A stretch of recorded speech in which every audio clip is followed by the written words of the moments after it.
స్వస్వరూపానుసంధానం భక్తిరిత్య విధీయతే మోక్షకారణ సామాగ్ర్యాం భక్తిరేవ గరీయసి స్వస్వరూపానుసంధానం భక్తిరిత్య విధీయతే. మోక్షకారణ సామాగ్ర్యాం భక్తి ఏవ గరీయసి స్వస్వరూపానుసంధానం భక్తి ఇది అభిధీయతే. టీకా. మోక్షకారణ సామాగ్ర్యాం, అందులో మోక్ష అంటే మోక్షమునకు, కారణ అంటే సాధనముల యొక్క సామాగ్ర్యం, సాధనల యొక్క సంపత్తిని సంపాదించుకున్నటువంటి సంపత్తి. సాధన చేస్తే సాధన ఫలితం వస్తే ఆ ఫలితం ఈ సంపద. భక్తిరేవ గరీయసి, భక్తియే గొప్పది. గరి అంటే గరిష్టం. స్వస్వరూపానుసంధానం, స్వస్వరూప అంటే తన పరమాత్ముని యొక్క రూపం యొక్క, తన పరమాత్మ ఏంటి? స్వస్వరూపం అంటే తానే పరమాత్మ అయినటువంటి రూపం యొక్క అనుసంధానం. అంటే తాను వేరుగా ఉన్నాడు కాబట్టి పరమాత్మతో అనుసంధానం చేస్తే అనుసంధాన ప్రక్రియలో అనుసంధానం ఎప్పుడైతే పూర్తి అయిపోతుందో ఇప్పుడు పరమాత్మ కంటే వేరుగా నేను ఉన్నాను, నేనే పరమాత్మ అయి ఉంటాను. అనుసంధానము చేయుట భక్తిరితి, భక్తి ఇతి, భక్తి అని అభిధీయతే చెప్పబడుతుంది. భక్తి అంటే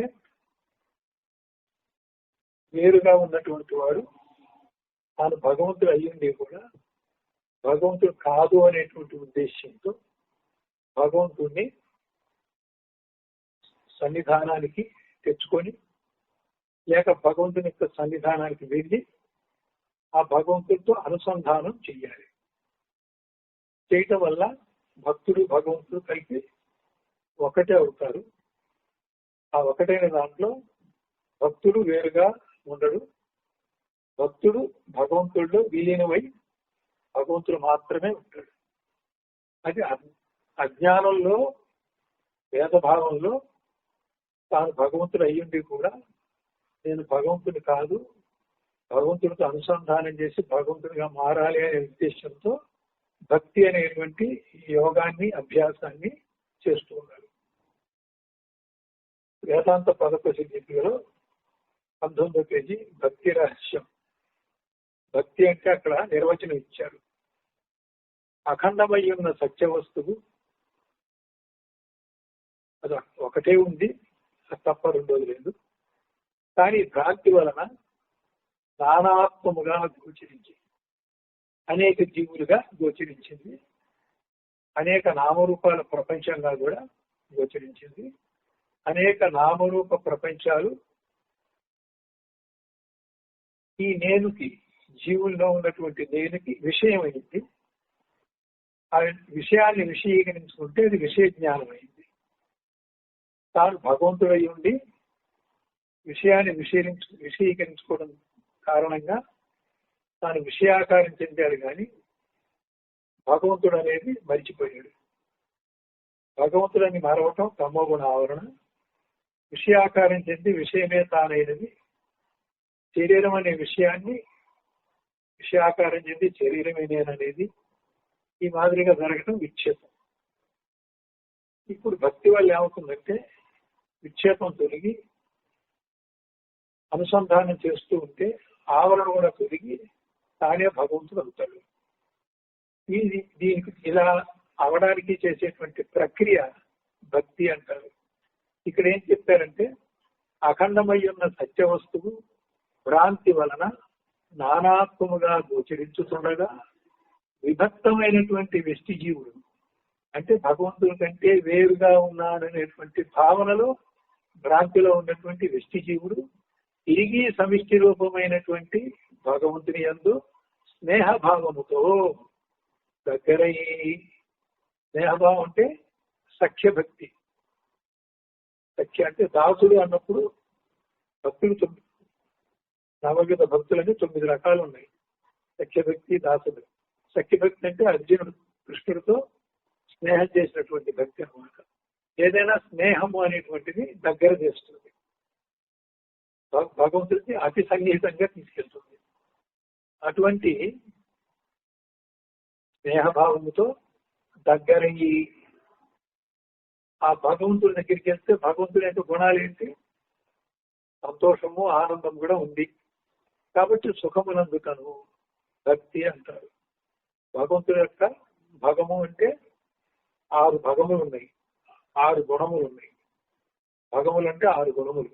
ఈ 6 గుణములు కలవాడు భగవంతుడు. ఏమిటి 6? జ్ఞానము,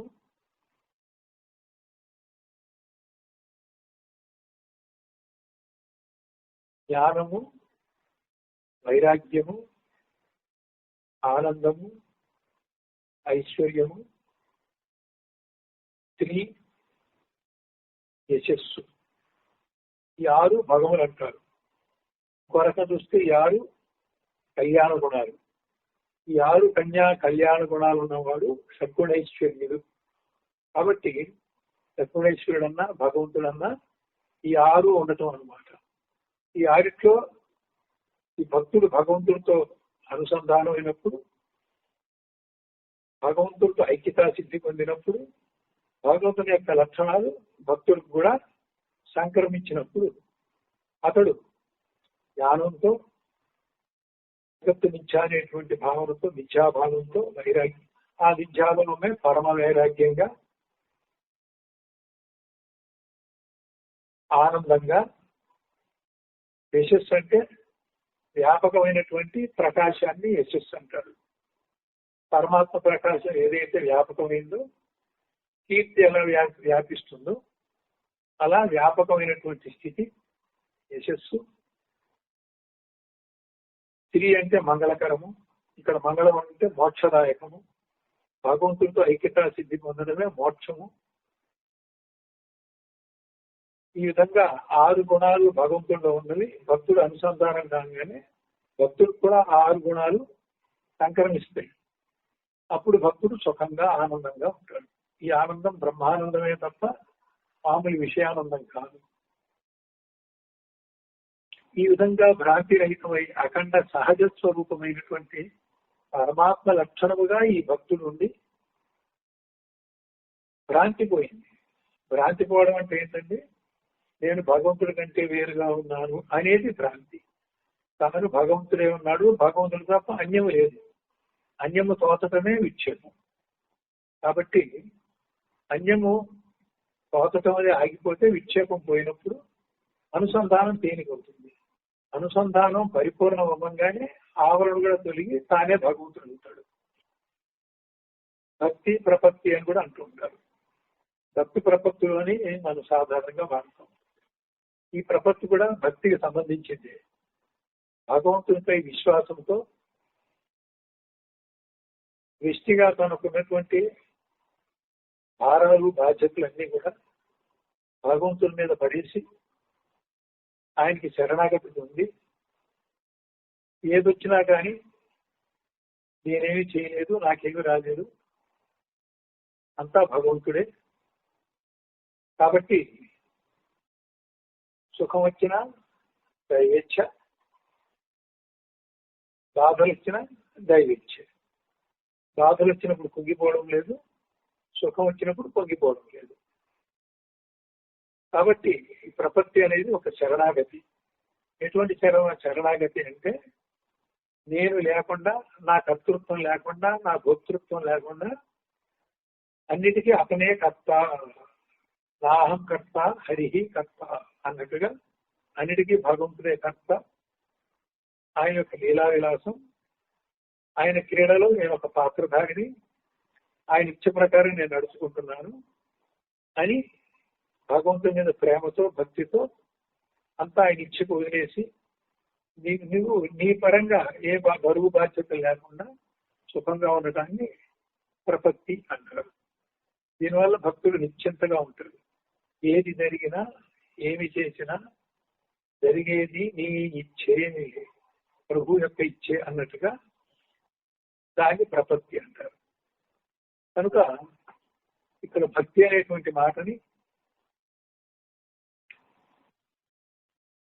శాస్త్రములలో మోక్షమునకు సాధనములుగా ఏవేమి చెప్పబడినవో వాటిలో భక్తి, జ్ఞాన, వైరాగ్య, యోగాలు 4. మొదటి నుంచి కూడా 4 చెప్తున్నాం. యోగాలు అంటే ఆత్మ సంయమన యోగం, వైరాగ్యం అంటే నిష్కామ కర్మ వల్ల కలిగేది, భక్తి అనేది భగవంతుని అత్యంత సన్నిహితంగా స్నేహపూర్వకంగా ఆయన హృదయంలో నీవు, నీ హృదయంలో ఆయన ఉండేలాగా ప్రయత్నం చేయటం, ఆర్తితో ప్రయత్నం చేయటం భక్తి అంటారు. ఆర్తి, అర్ధాస్త్రి, జిజ్ఞాస, ముముక్షు అని 4 ఉన్నాయి. అర్ధాస్త్రి అంటే కోరికలతో వెళ్ళటం, ఆర్తి అంటే దుఃఖం ఉంటే దుఃఖం పోగొట్టుకోవడానికి వెళ్ళడం, జిజ్ఞాసు అంటే భగవంతుడు అంటే ఏమిటో తెలిసి భగవంతుడిని తన హృదయంలో పెట్టుకొని భగవంతుడితో అనుసంధానం చేయడం కోసం చేసే ప్రయత్నం, ముందు తెలుసుకునే ప్రయత్నం జిజ్ఞాస. ముముక్షు అంటే అనుసంధానం చేయడం. ఇట్లా 4 మార్గాలు ఉన్నాయి: ఆర్తి, అర్ధాస్త్రి, జిజ్ఞాస, ముముక్షత్వం. ఇందులో జిజ్ఞాసుకి భగవంతుడు అంటే ఏమిటి, పరమాత్మ అంటే ఏమిటి అనేటువంటి జ్ఞానం కూడా ఉంటుంది. భక్తి వరకు అయితే అది ఉండదు. అయితే ఇక్కడ మెహర్ బాబా గారు ఎవరైనా చెప్తే భక్తి కోసమే భక్తి అని. ప్రహ్లాదుడి భాగవతంలో కూడా భక్తి అంటే భగవంతుని తలవకుండా, భగవంతుడి గురించి ఆలోచించకుండా ఏ క్రియ చేస్తున్నా ప్రతి క్రియలో భగవంతుడు చేస్తున్నాడు, భగవంతుడు ఉన్నాడు, లేకపోతే నేను భగవంతుని కోసమే చేస్తున్నాను, నా కోసం కానీ ఇతరుల కోసం కానీ కాదు అనుకున్నట్టుగా చేస్తూ ఒక్క క్షణం భగవంతుని మర్చిపోయినందుకు భక్తుడు చాలా ఏదో ఘోరమైన పొరపాటు చేసినట్టుగా బాధపడతారట. అది ప్రహ్లాదుడి యొక్క భక్తి. ఈ విధంగా ఈ 4 ఉన్నాయి. ఈ 4 కూడా భక్తియే శ్రేష్టమైనది, అపాయరహితమైనది అని చెప్తున్నాడు. అంటే జ్ఞానంలో అపాయం ఉండదు, కానీ కొంచెం కష్టం. అంతర్ముఖంలో ఆత్మతత్వం, బ్రహ్మతత్వం, ఈ జ్ఞాన భూమికలు ఇవన్నీ తెలుసుకోవడం అనేది కొంచెం శాస్త్ర ప్రకారం గురు బోధన గ్రహించటం, ఆకలింపు చేసుకోవడం, ఇదంతా కూడా కొంచెం జ్ఞానం అనేది కొంచెం కష్టమైనది. వైరాగ్యం కూడా కష్టమే. సంసారంతో అటాచ్మెంట్లు, మమకారాలు, రాగాలు, అనురాగాలు ఎన్నో ఉన్నాయి. అవి తొందరగా అవి తెంపేసుకొని ఆ రాగాన్ని విరాగంగా చేయటం అనేది కొంచెం కష్టమే. చెప్పడం చాలా తేలిక, కానీ సాధన చేసి పోగొట్టుకోవడం, రాగాన్ని, ద్వేషాన్ని పోగొట్టుకోవడం కష్టం. అందుకే 4 కూడా ఏది శ్రేష్టం అంటే కంటే ఏది సులభం అంటే భక్తి. ఎట్లా అంటే నిజమైన భక్తి లేకపోయినా ముందు భగవంతుడికి కర్మకాండగా ఒక పూజాధికాలు చేసుకోవచ్చు, స్తోత్రాలు చేసుకోవచ్చు. అది కూడా చేతకపోతే రామ రామ రామ అని 2 అక్షరాల నామం కూడా పలకచ్చు. దీనికి సంస్కృతం రావక్కర్లేదు, దీనికి జ్ఞానం అక్కర్లేదు, దీనికి యోగాభ్యాసం అక్కర్లేదు, దీనికి ఎటువంటి ప్రమాదం లేదు. అయితే ఏంటంటే అభ్యాసం చేస్తున్న కొద్దీ ఆ భక్తిలో కొంచెం పరిణామం చెందినప్పుడు, కోరికలతో చేసే భక్తి అయినప్పటికీ కూడా చివరికి భగవంతుడి మీద ప్రేమ కలిగినప్పుడు, భగవంతుడి మీద ఒక ఈశ్వరుడు చాలా గొప్పవాడు, భగవంతుడు అందరికీ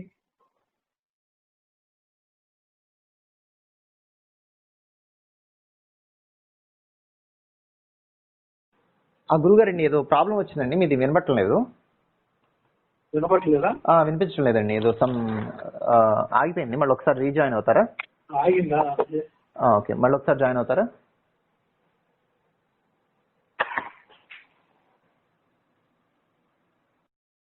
కనెక్టింగ్ అని వస్తుంది. అలాగేనండి.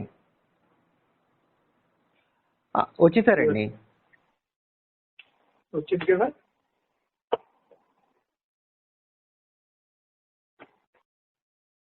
ఓకే, లైన్ లోకి వచ్చాం. ఓకే, భక్తి గురించి చెప్పండి. ఈ భక్తి అనేటువంటిది ముందు ప్రారంభించడానికి తేలిగ్గా ఉంటుంది.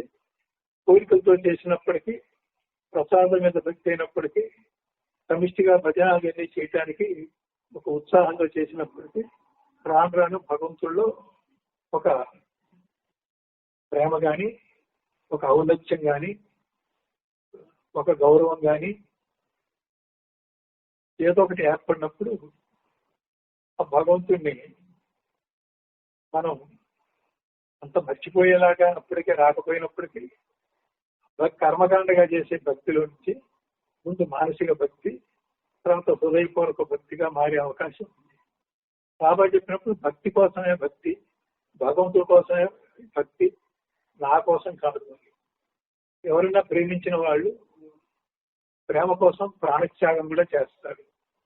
కాబట్టి భగవంతుడు ఏదో ఇస్తాడని కాకుండా భగవంతుడికి నేను ఏమి ఇవ్వగలను, నేను ఏమి త్యాగం చేయగలను, భగవంతుడికి నేనే ఏమి అర్పించగలను అనేటువంటిది మనలో ఉన్నటువంటి ఏదైతే అజ్ఞానంగా తనకి బంధిస్తుందో అటువంటి ఒక్కొక్క దుర్గుణాన్ని కూడా ఆ భగవంతుడికి కైంకర్యంగా అప్పచెప్పేసి వాటి నుంచి మనం విడుదలవ్వాలి.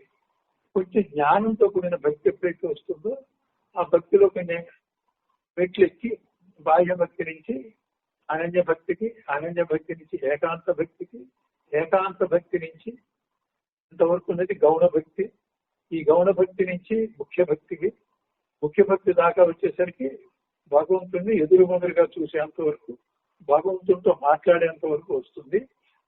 తర్వాత పరాభక్తిలో భగవంతుడితో ఐక్యతా సిద్ధి పొందుతాడు. పరాభక్తి అంటే అద్వైతమే. కాబట్టి భక్తిలో కూడా ఆఖరి భక్తి పరాభక్తి, దాంట్లో అద్వైతం సిద్ధిస్తుంది. కాబట్టి భక్తిని తక్కువ చేయడానికి వీల్లేదు. నారద భక్తి సూత్రాల్లో కూడా భక్తి శ్రేష్టమని చెప్పడమే కాకుండా సరళము, తేలిక, ఎవరైనా దాంట్లో ముందు దిగొచ్చు, దిగి క్రమంగా అభ్యాసం చేసి పెంచుకోవచ్చు. మిగతా దాంట్లో అసలు మొదటి అడుగులోనే అవసపాటు పడే అవకాశం ఉంది, కొంచెం చేతకాకపోయేది ఉంది, కొన్ని యోగాభ్యాసాల్లో ప్రమాదం కూడా కొన్ని తెచ్చుకుంటాం. దీంట్లో అయితే భక్తిలో ఏ ప్రమాదం ఉండదు. కాబట్టి ముందు భక్తి చేసుకోవచ్చు అనేది ఈ శ్లోకంలో అనేక ఉపాయాల్లో ఒక శిష్యుడు సాధన మొదలుపెట్టడానికి గురువు గారు ఒక తేలికైనటువంటిది, నీకు అన్ని కష్టం అయితే భక్తి పెట్టుకొని ఆయన తర్వాత ఈ భక్తి ఈశ్వరుడి మీద, భగవంతుడి మీద పెట్టుకుంటాం. ఎప్పుడైతే శిష్యుడు అనే భావంతో గురువు దగ్గరికి వచ్చారో అప్పుడు ఆ భక్తి గురుభక్తిగా మారాలి. ఎప్పుడైతే గురుభక్తిగా మారిందో తన ఇష్టదైవం కంటే కూడా, ఈశ్వరుడి కంటే కూడా గురువే ఎక్కువ అనేటువంటి భావంలో ఆ భక్తి మరింత ఎక్కువగా ఉండాలి. ఈశ్వరుడు అంటే ఒక విగ్రహం, ఒక ఫోటోవో, లేదా ఒక భావనతోనూ ఉంటాం. గురువు అంటే శరీరంతో నీకు ప్రత్యక్షంగా కనపడుతుంటారు. ఆ గురువును ఆశ్రయించవచ్చు, పాద నమస్కారం చేయొచ్చు, పూజించవచ్చు. ఇది కొంచెం స్థూలంగా ఉంటుంది. మన స్థూలమైనటువంటి స్థూల బుద్ధికి, ఇంద్రియాలకి అనుకూలంగా ఉంటుంది. కాబట్టి ఈశ్వరుడి కంటే గురువుని పెట్టుకుంటే గురువు ఒక మధ్యవర్తిగా ఉంటాడనమాట భగవంతుడికిను ఈ భక్తుడికి. అలాగే భగవంతుడు అంటే నీవే భగవంతుడు కాబట్టి నీకంటే భగవంతుడు అన్యంగా లేడు. అయితే భక్తిలో అన్యంగా ఉందనేటువంటి భావంతో భగవంతుడితో అనుసంధానం చేస్తున్నాం మనం. భక్తి అనగా ఏమిటో తెలుపబడుతున్నది. ఇంకా కింద చెప్తున్నారు, నిరంతరము స్వస్వరూపముకు పరమాత్మను అనుసంధించడమే భక్తి. పరమాత్మ అంటే కొంచెం జ్ఞానపరంగా చెప్పాల్సి వస్తే సర్వవ్యాపక శుద్ధ చైతన్యమే పరమాత్మ. ఆ శుద్ధ చైతన్యమే మానవ దేహంలో వ్యాపించేసరికి హృదయంలో ఆత్మగా ఉండేదేదో అది పరమాత్మే. అయితే ఈ పరమాత్మని చైతన్యంగా కనుక తీసుకుంటే ఆత్మగా ఉన్నటువంటి చైతన్యమే ఈ నటసిక పర్యంతము స్థూల, సూక్ష్మ, కారణ శరీరాల్లో వ్యాపించి జడమైనటువంటి ఇవన్నీ కూడా చైతన్యవంతమై పనిచేస్తూ ఉన్నాయి. ఇంద్రియాలు కూడా జడమైతే చైతన్యవంతమై పనిచేస్తున్నాయి. కర్మ కూడా జడమైతే ఈ చైతన్యం యొక్క ప్రభావంతో కర్మ అనుభవానికి వస్తుంది. లేకపోతే కర్మ కర్మగానే ఉంటుంది, అనుభవానికి రాదు. కర్మానుభవం రావాలంటే పనిముట్టు కావాలి కాబట్టి జన్మ కూడా వస్తుంది. ఈ విధంగా చైతన్యాన్ని కనుక మనం తీసుకునేటట్లయితే నేను అనేది జడం కాకుండా చైతన్యంగా ఉంది. అది నేనని సహజంగానే అహం అహమని స్ఫురణగా ఉంటుంది. కాబట్టి నేనుని శరీర ప్రాణ మనసు విషయాల నుంచి ఎప్పుడైతే వేరు చేశామో ఆ నేననే చైతన్యం నీ స్వానుభవం ఎప్పుడైతే అయిందో ఆ నేననే స్వానుభవమే చైతన్యపరంగా చూస్తే అది ఆత్మ, నీలో ఉన్నంత వరకు చూస్తే ప్రత్యేగాత్మ, అంతటా ఉన్నది చూస్తే పరమాత్మ. కాబట్టి చైతన్యం అన్నా ఆత్మ అన్నా పరమాత్మ అన్నా ఒకటే, ఎందుకంటే చైతన్యం ఒకటే కాబట్టి చిదేకం. ఇలా జ్ఞానంగా చూసినప్పుడు భక్తి అనగా పరమాత్మతో అనుసంధానం అయింది. మామూలు భక్తిగా చూసినప్పుడేమో భగవంతుడితో అనుసంధానం, జ్ఞానంగా చూసినప్పుడు పరమాత్మతో అనుసంధానం.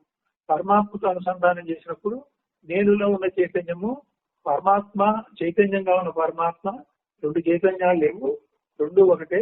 భ్రాంతిలో అజ్ఞానంలో వేరనుకున్నప్పటికీ అనుసంధానంతో నేనే పరమాత్మ అయినప్పుడు అదే జ్ఞానం. కాబట్టి ఇక్కడ భక్తికి జ్ఞానానికి పెద్ద తేడా లేదని చెప్తున్నారు. పరమాత్మతో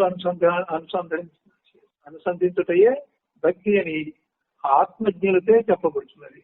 ఎవరైతే ఈ ప్రాసెస్ లో అనుసంధానం చేసి ఆత్మానుభవం పొందారో ఆత్మని తెలుసుకొని ఆత్మ బ్రహ్మవిద్ బ్రహ్మైవ భౌతిలాగా ఆత్మని తెలుసుకొని ఆత్మ సాక్షాత్కారం పొంది ఆత్మ తాని అయినటువంటిది ఏదో అటువంటి వాళ్ళని ఆత్మజ్ఞులు అంటారు. బ్రహ్మని తెలుసుకున్న వాళ్ళు బ్రహ్మజ్ఞులు, ఆత్మని తెలుసుకున్న వాళ్ళు ఆత్మజ్ఞులు. వాళ్ళు వాళ్ళ అనుభవంతో చెప్తున్నారు జ్ఞానం అయినా భక్తి అయినా రెండు ఒకటే అని. అనగా స్వస్వరూప స్థితిలో ఉండుటయే. స్వ అనేది భక్తునికి సంకేతం, స్వరూపం అనేది పరబ్రహ్మకి సంకేతం. స్వస్వరూపం అనగానే స్వ అనే భక్తుడు స్వరూపంగా ఉండే పరమాత్మకు అనుసంధానమై స్వస్వరూపం అయ్యాడు. ఇక్కడ భక్తుడి యొక్క పేరు నేను అనేది లేకుండా చేసుకున్నాం. దాని బదులు స్వ అనేటువంటి పదం పెట్టాం. దీన్ని ఆ పరమాత్మతో జీవుడు వాడు ఎప్పుడైతే ఐక్యం అయ్యాడో దాన్ని జీవ బ్రహ్మైక్య అనుసంధానం అంటారు. ఒక శ్లోకం. స్వాత్మతత్వానుసంధానం భక్తిరిచ్చ పరే జగు. స్వాత్మతత్వానుసంధానం భక్తి ఇచ్చ అపరే జగు. పదవిభజన. స్వాత్మతత్వ అనుసంధానం భక్తి ఇది అపరే జగు. ఇక అపరే మరికొందరు, పరము అంటే వేరే వాళ్ళు, మరికొందరు స్వాత్మతత్వానుసంధానం.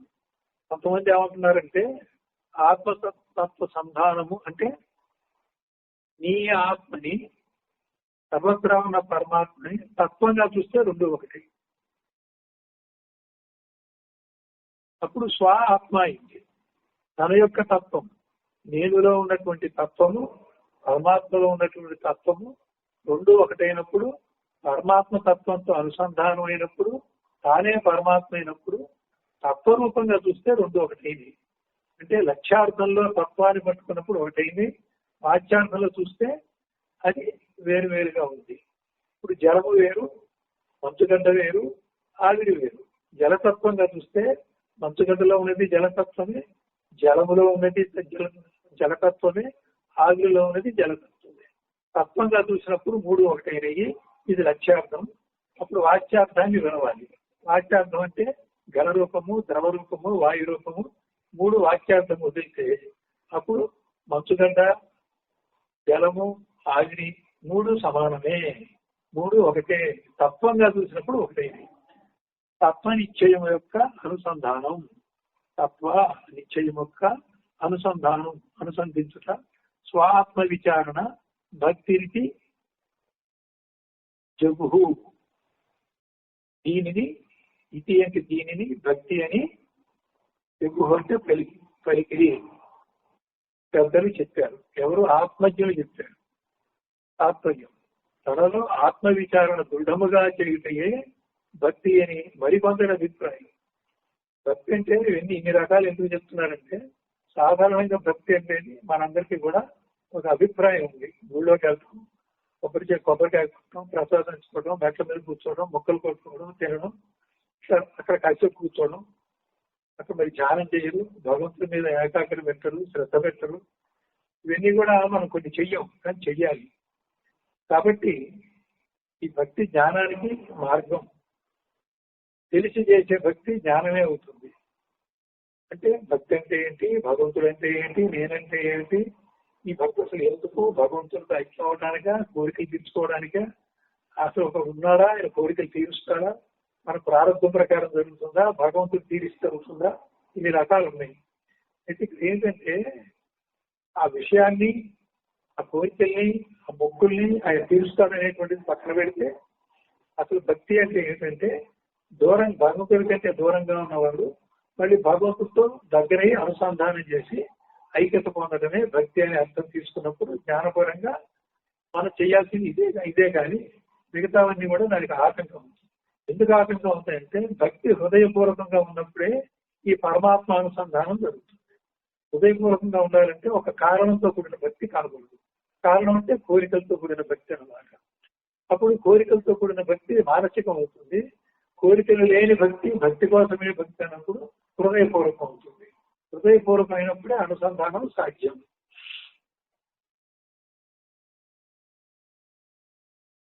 33వ శ్లోకం. యుక్త సాధన సంపన్న తత్వ జిజ్ఞాసు ఆత్మనః ఉపసీదేత్ గురుం ప్రాజ్ఞం యస్మాత్ బంధ విమోక్షణం. యుక్త సాధన సంపన్న తత్వ జిజ్ఞాసు ఆత్మనః ఉపసీదేత్ గురుం ప్రాజ్ఞం యస్మాత్ బంధ విమోక్షణం. తదవిభజన. యుక్త సాధన సంపన్నః తత్వ జిజ్ఞాసు ఆత్మనః ఉపసీదేత్ గురుం ప్రాజ్ఞం యస్మాత్ బంధ విమోక్షణం. ఇక ఉక్త సాధన సంపన్న. ఉక్త అంటే ఈ చెప్పబడినటువంటి సాధన, ఏ సాధన అయితే ఉన్నదో, సంపన్న ఆ సాధన యొక్క ఫలితాన్ని తన సంపదగా, తన యొక్క ఆస్తిగా పెట్టుకున్నవాడు. ఆత్మనః ఆత్మ యొక్క తత్వ జిజ్ఞాసు యథార్థమును గుర్తెరుగదలిచిన వాడు. తత్వ జిజ్ఞాసుడు అంటే తత్ ప్లస్ త్వం, తత్వం. తత్వ జిజ్ఞాస అంటే తానెవరో, నేనెవరో, తానికి నేను కూడా సంబంధం ఏమిటో తెలిసిన తర్వాత నేనే తాను, తానే నేను అనేటువంటిది తెలుసుకునేదాకా జిజ్ఞాస, తెలుసుకున్న తర్వాత అనుసంధానం. తెలుసుకునేదాకా తత్వ జిజ్ఞాసువు, తెలుసుకున్న తర్వాత తత్వానుసంధానం జరుగుతుంది.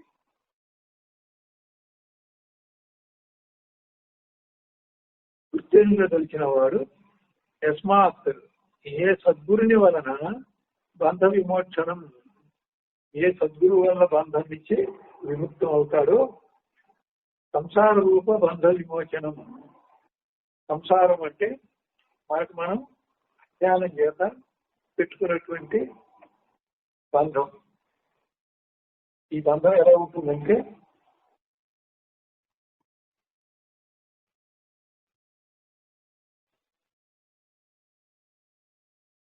ఒకడు చెట్టుని కౌగిలించుకొని, చెట్టు నన్ను పట్టుకుంటే నన్ను విడిపించండి అంటున్నాడట. ఆ పక్కనే వెళ్ళేటువంటి సాధువు ఒకడు, చెట్టునే నువ్వు పట్టుకున్నావు, చెట్టు నిన్ను పట్టుకోలేదు, నువ్వు విడిచిపెడితే నీకు బంధ విమోచన అవుతుంది అని చెప్పి వెళ్ళిపోయాడు. అంటే సంసార బంధం ఎట్లా అంటే, నీకు మమకారం ఉండబట్టి నీ బంధానికి నువ్వే కారణం.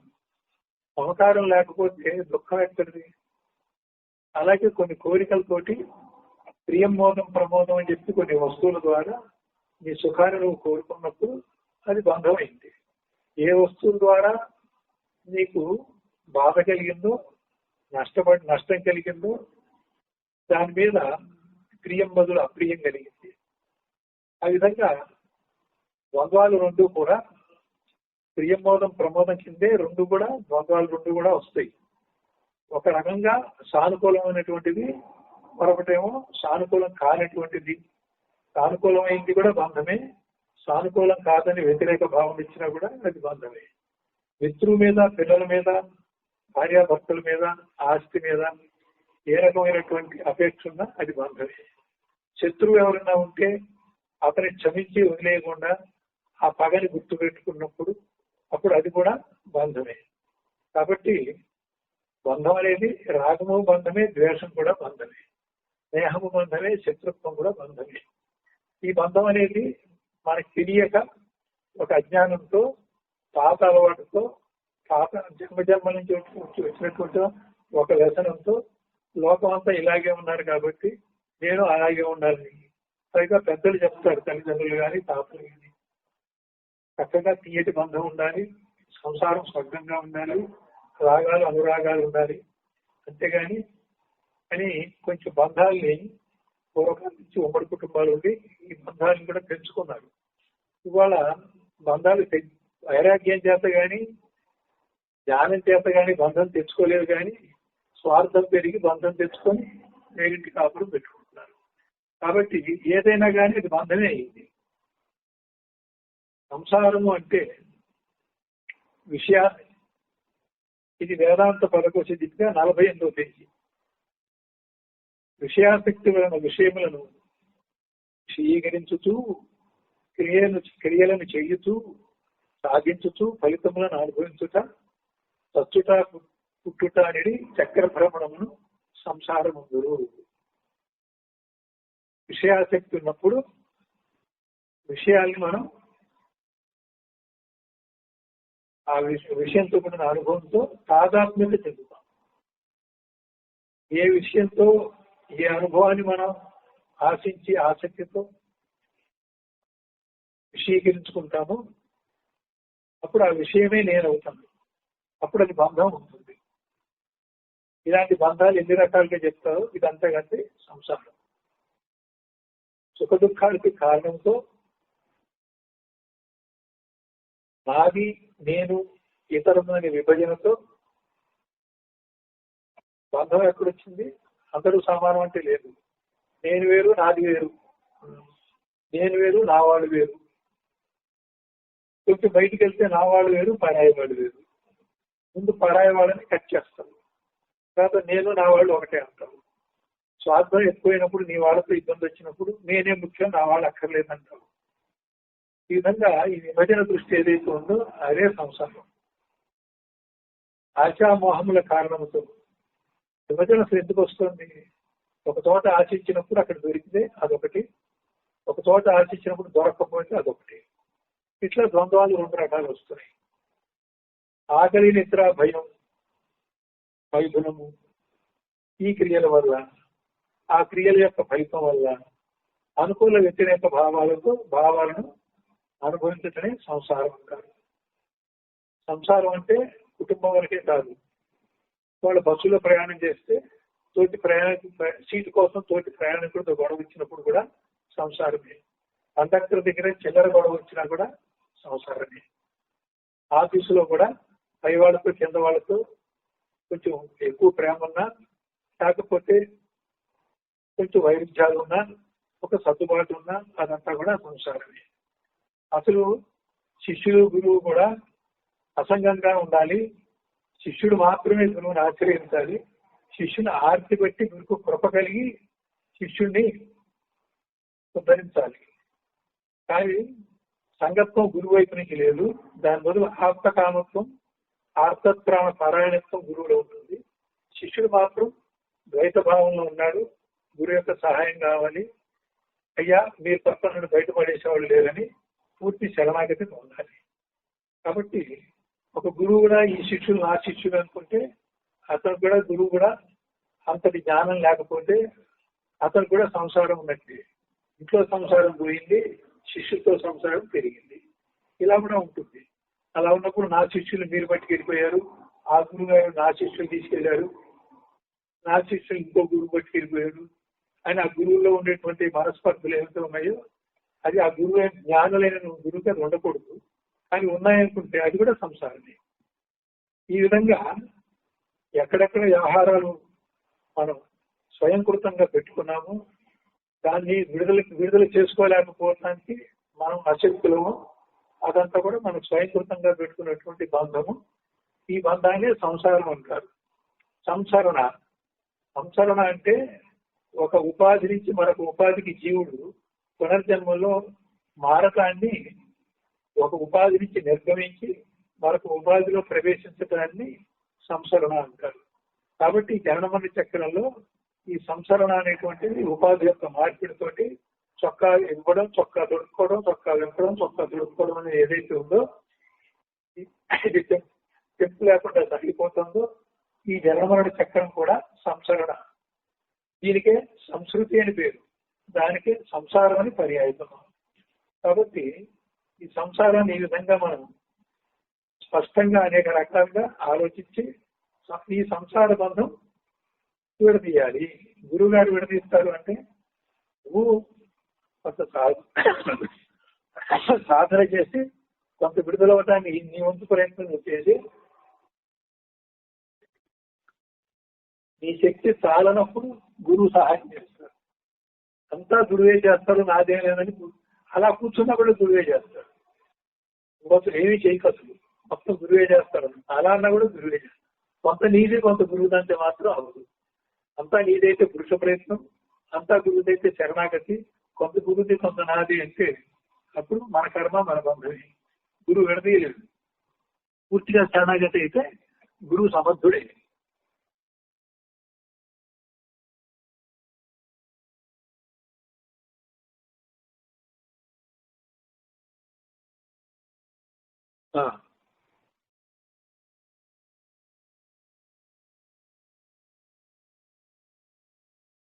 సంసారరూప బంధ విమోచనం కలుగుతున్నదో తమ్ అటువంటి ప్రాజ్ఞం అట్టి ప్రజ్ఞావంతుడైనటువంటి గురు శ్రీ సద్గురువును ఉపసేదేత్.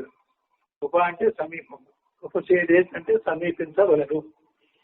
కాబట్టి మన శక్తి తాలినప్పుడు గురువు యొక్క శక్తిని కూడా తీసుకోవాలి. అది ఎలా వస్తుందంటే గురువుని నీ ఇష్టదైవం కంటే ఎక్కువగా గురుభక్తితో ఉన్నప్పుడు, గురువుని ఆ విధంగా ఆశ్రయించిన వాళ్ళు ఎవరైనా ఉంటే వాళ్ళకి ఇతరత్ర జ్ఞానం ఉన్నా లేకపోయినా గురువుతో ఐక్యత సిద్ధి పొందినప్పుడు గురు సాక్షాత్ పరబ్రహ్మ కాబట్టి శిష్యుడు కూడా అదే సిద్ధిస్తుంది. కాబట్టి ఒక భక్తి కూడా సామాన్యం కాదు, భక్తి ద్వారా కూడా ముక్తి పొందొచ్చు. తాత్పర్యం ముందు చెప్పబడిన సాధన చతుర్థ సంపత్తుతో కూడుకొనిన వాడు తన ఆత్మస్వరూపమును తెలియగోరిన వాడై సంసార బంధ చేతన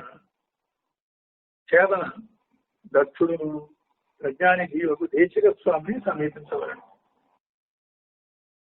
ఒకడు కట్లతో బంధించబడినటువంటి వాడు ఉంటే శిష్యుడు కూడా బద్ధుడైనప్పుడు తన బంధాన్ని తానే ఓడ తీసుకోలేనటువంటి గురువు ఎవరన్నా ఉంటే అటువంటి గురువు దగ్గరికి శిష్యుడైతే శిష్యుడి యొక్క బంధం మాత్రం ఎలా తీసేస్తాడు?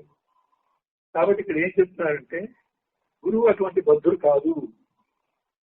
ముందు చెప్పబడిన సాధనా చేస్తుంటే సంపత్తుతో కూడుకున్న వాడు తన ఆత్మస్వరూపంలో తెలియగోరిన వాడై సంసార బంధ ఛేదన దక్షుడు ఛేదించగలిగినటువంటి సమర్థుడు ప్రజ్ఞానిధి అయినటువంటి ఒక గురువు దగ్గరికి వెళ్ళాలి. ఆ గురువు ఎవరు? దేశిక స్వామి. దేశిక అంటే ఏది సత్యమో దాన్ని నిర్దేశించి దృఢంగా ఖచ్చితంగా తాను అనుభవిస్తూ తన అనుభవం నుంచి శిష్యుడికి చెప్పగలిగిన వాడు దేశికుడు. అటువంటి దేశిక స్వామిని, మరి స్వామి అనే పదం ఎందుకు పెట్టారు? నువ్వు స్వామిగా చూడాలి. స్వామి అంటే ప్రభువు అని, ప్రభు అంటే రక్షించేవాడు అని. ఆయనే నేను రక్షించగలడు. మరి ప్రభు దగ్గరికి ఎందుకు వెళ్ళాలి అంటే ఆయన పూర్తిగా అనుభవంలో ఉన్నాడు కాబట్టి ఆ నిర్వికల్ప స్థితిలో కొన్ని శక్తులు గురువుకు ఉంటాయి. అందుకే స్త్రీ సద్గురు అని స్త్రీ అని పెట్టారు. స్త్రీ అనేటువంటిది శిష్యుని సరిపజేయటానికి అవసరమైనటువంటి గుణ సంపన్నం గురువులో ఉంటుంది. సద్గుణ సంపన్నం. ఆ సద్గుణ సంపన్నాన్ని బట్టి శిష్యుని ఉద్ధరించడం కానీ, శిష్యుడు బయటపడటానికి అవసరమైన పరీక్షలు పెట్టడం కానీ ఇవన్నీ కూడా చేస్తాడు. పరీక్ష పెట్టాలంటే మళ్ళీ ప్రకృతే కాబట్టి గురు బ్రహ్మ, గురు విష్ణు, గురు దేవో మహేశ్వర అన్న స్థాయిలో తాను సాక్షాత్ పరబ్రహ్మం అయినప్పటికీ కూడా శ్రీ అనే పదంతో ఇవన్నీ కూడా చేయగలుగుతాడు. అటువంటి గురువుని, అటువంటి దేశికుడు అనగానే నీకు అందుబాటు కాదు. దేశిక స్వామి అన్నాడు కాబట్టి స్వామిత్వంతో నీకు అందుబాటు అయ్యాడు. స్వామి అంటే మరొక అర్థం యజమాని. గురువే యజమాని. నీవు ఆ సూఫీ గురువు చెప్పినట్టుగా అదృష్టవంతులకు బానిస. 34వ శ్లోకం, 35 రెండు కల్పించారు ఇక్కడ. శ్రోత్రియో అభుజ్నో అకామహతో యో బ్రహ్మవిత్తమః. శ్రోత్రియః ఆవృజినః అకామహతః యః బ్రహ్మవిత్తమః. బ్రహ్మణ్య పరతశాంతో నిరింధనం ఇవానలః. అహేతుక దయా సింధుర్ బంధురాన మతాం సతాం. బ్రహ్మణి పద విభజన.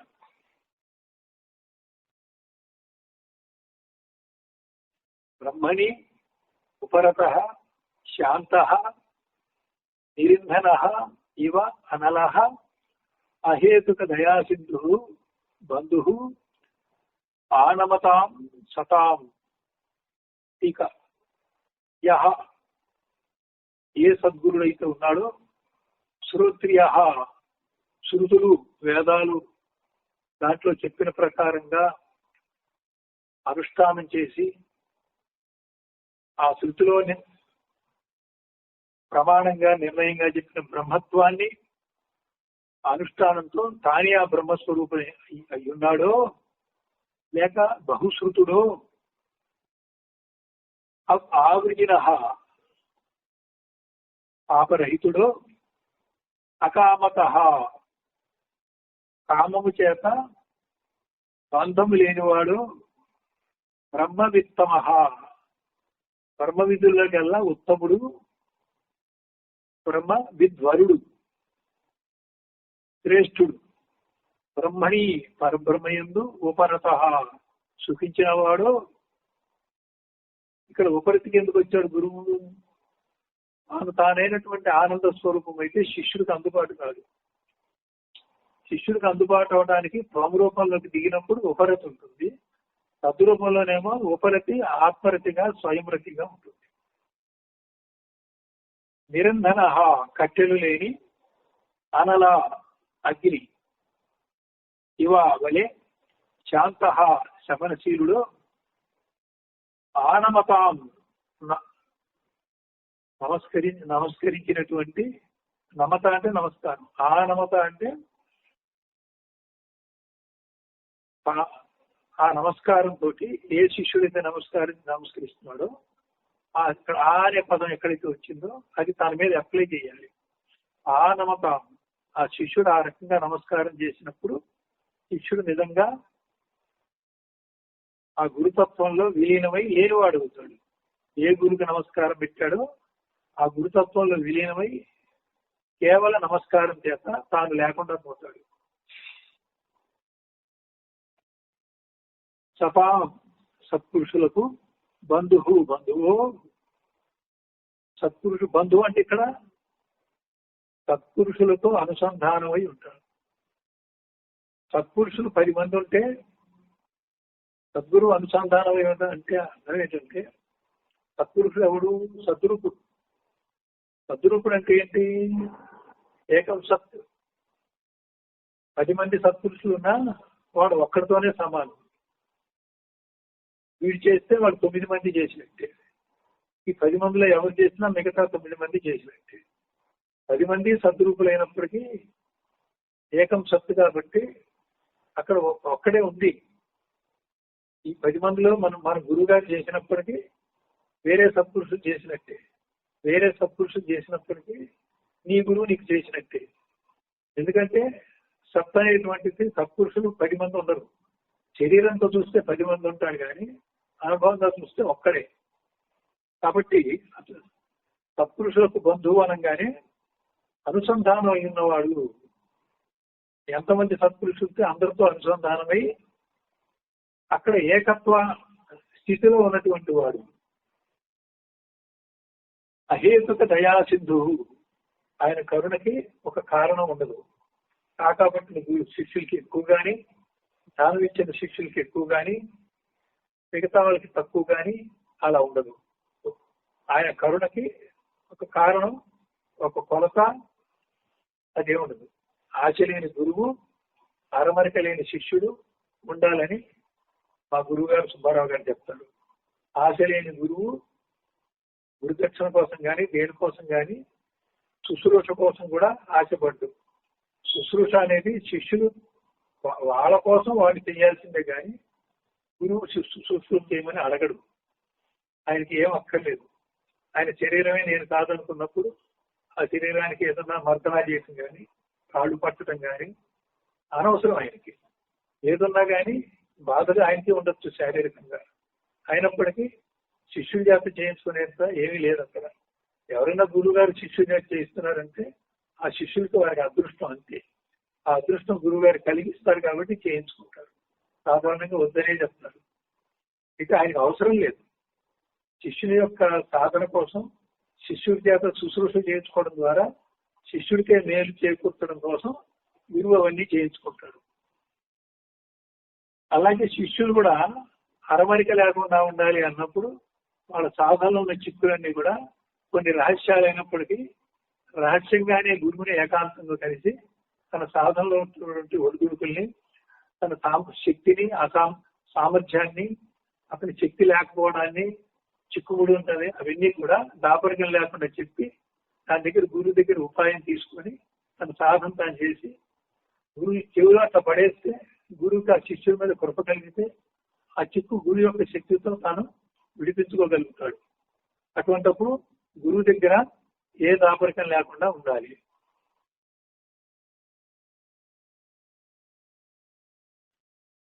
నిర్వ్యాజ కరుణ, అవ్యాజ కరుణ అన్న నిర్వ్యాజ కరుణ అన్న ఒక కారణము లేకుండా ఉండేటువంటి కరుణ. కరుణా సింధు, సింధు అంటే సముద్రుడు, కరుణా సాగరుడు తాత్పర్యం. శ్రీ సద్గురుని యొక్క లక్షణములను చెప్పుతున్నారు. దాన్ని నేను చెప్పాను శ్రీ సద్గురు అని.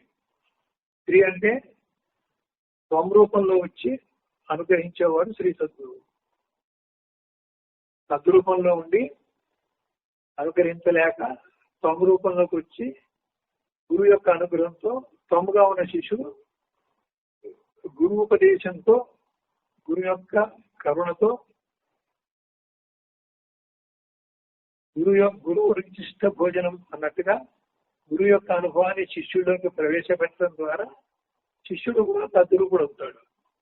కాబట్టి తత్వత్వం మధ్యలో ఈ ప్రక్రియ జరపడంలో అది సగుణమే. కాబట్టి స్త్రీ అంటే సగుణమని, శ్రీ అంటే మంగళకరమని, శ్రీ అంటే మోక్షప్రదమని అర్థం తీసుకోవాలి. కాబట్టి గురువే నీకు మోక్షాన్ని తేలికగా అందిస్తాడు కనుక శ్రీ సద్గురువు అని చెప్పారు. శ్రీ సద్గురుని యొక్క లక్షణములను చెప్పుతున్నారు. వేదసార మెరిగి తదాచరణ వెళ్ళిపోయింది.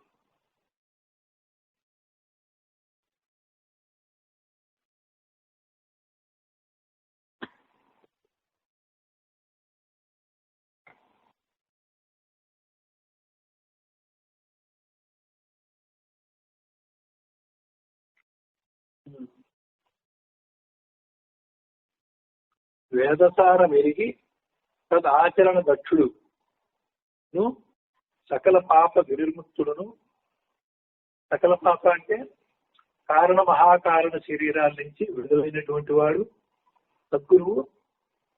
సృష్టిగా కారణ శరీరము, సృష్టి మొత్తానికి కారణమైన మహాకారణము, ఈ రెండు శరీరములు లేనివాడు, నిష్కళంకుడు. అంటే గుణముల చేత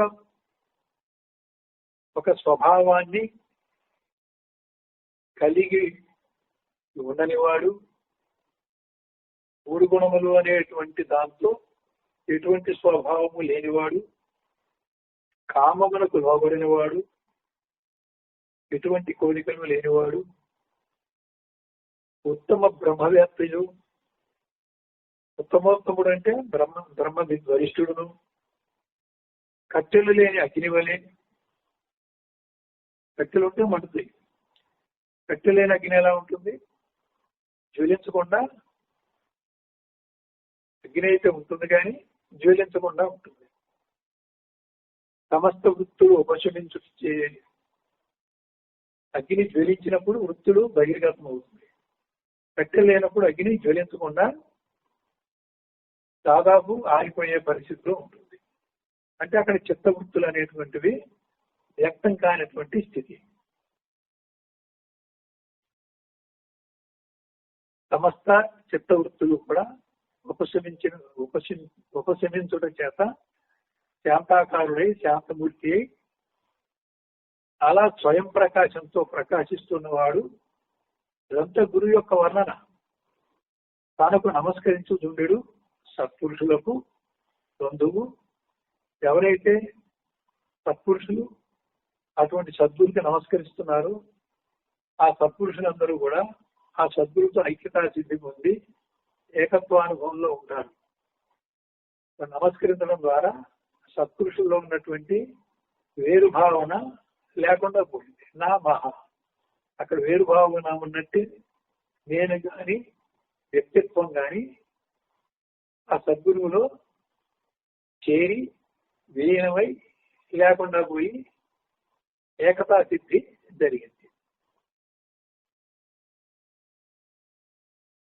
ఎలాంటి ప్రయోజనమును అపేక్షింపకనే దయాసముద్రుడును అనగా నిర్హేతుక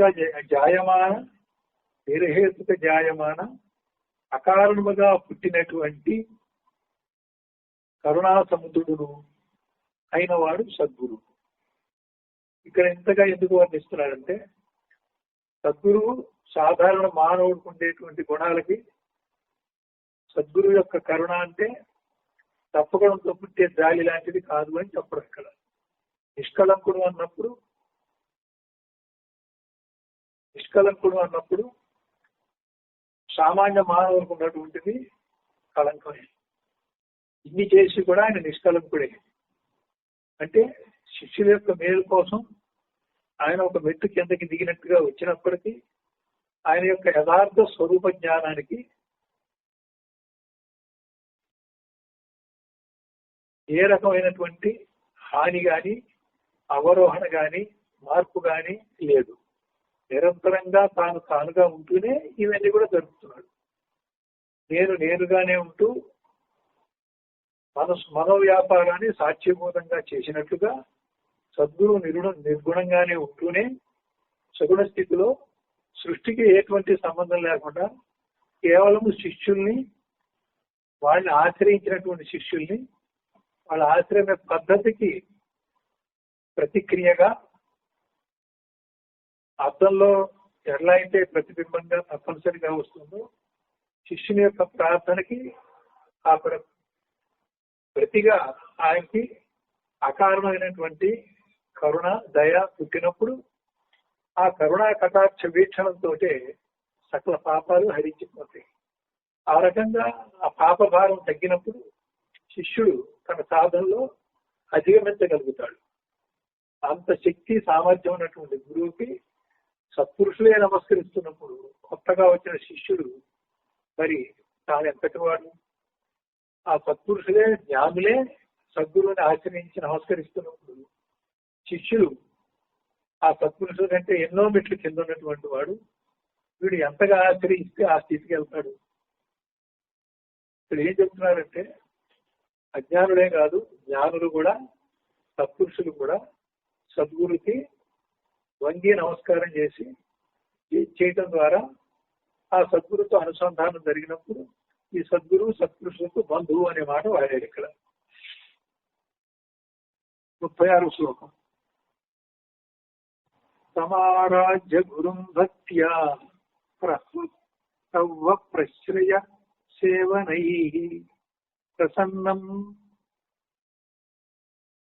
తమనుప్రాప్య పృచ్ఛే జ్ఞాతవ్యమాత్మనః. పదవిభజన. తం ఆరాధ్య గురుం భక్త్యా సహ్వ ప్రశ్రయ సేవనై ప్రసన్నం తం అనుప్రాప్య పృచ్ఛే జ్ఞాతవ్యం ఆత్మనః. ఇక తం అటువంటి గురుదేవుని భక్త్యా భక్తితో ఆరాధ్య పూజించి ప్రశ్రయ సేవనై. ప్రభు అంటే నమ్రత చేత, ప్రశ్రయ విశ్వాసము చేత, సేవనై శుశ్రూషల చేత ప్రసన్నం ఆ గురువుని ప్రసన్నం చేసుకుంటున్నారు. ప్రసాదాభిముఖుడై ఆ గురువుని ప్రసన్నం చేసుకున్నప్పుడు గురువు అందించేది ఏదైనా కానీ, జ్ఞానం కానీ, శక్తి కానీ, అదంతా కూడా గురు ప్రసాదం. ఆ ప్రసాదాన్ని తీసుకోగలిగినటువంటి వాడై తం అటువంటి గురువుని అనుప్రాప్య సమీపించి, ప్రాప్య అంటే పొందటం, అనుప్రాప్య అంటే ఆయన ఏదైతే ఇస్తాడో నీ శక్తి సామర్థ్యాలతో నువ్వు పొందగలగటం. రాగము అనురాగము, చరించుట అనుసరించుట. ఇట్లా అన్నప్పుడు ఫాలోఅప్ అన్నమాట, పర్యవసానంగా చేసేది. గురువు ఏదైతే ఇస్తున్నాడో దాని పర్యవసానంగా నన్ను అందుకోగలిగినటువంటి ఆ సూక్ష్మ స్థితి, గురువుతో ట్యూన్ అయ్యేటువంటి స్థితి, అటువంటి శ్రద్ధ, ఏకాగ్రత, సన్నిహితము, ఆ గురు భక్తి ఆ స్థాయిలో ఉన్నప్పుడు గురువు ఏది ఇచ్చినా కానీ దాని ప్రసాదంగా నువ్వు స్వీకరించి అనుభవించగలుగుతావు. దానికోసం అలా ప్రసాద అభిముఖుడి ఇచ్చే ప్రసాదాన్ని తీసుకోగలిగినటువంటి సత్తా ఉన్న శిష్యుడు తం అటువంటి గురువుని అనుప్రాప్య సమీపించి. ఇక్కడ సమీపించడం అంటే స్థూల దేహంతో గురువుకి దగ్గరికి వెళ్ళా ఆయన పాదం దగ్గర కూర్చోవడం, పాదం పట్టుకోవడం కాదు. ఆయన హృదయంతో ఐక్యతా స్థితి ఉండేటువంటి స్థితి శిష్యుడికి ఆ సూక్ష్మంగా ఉండాలి. ఆత్మన తనకు జ్ఞాతవ్యం తెలియదగినటువంటి బ్రహ్మమును గురించి పృచ్ఛకుడు అంటే ప్రశ్నించేవాడు, ప్రశ్నించవలను. తాత్పర్యం పూర్వోక్త మహానుభావ సకల గుణ సంపన్నుడగు శ్రీ సద్గురువును.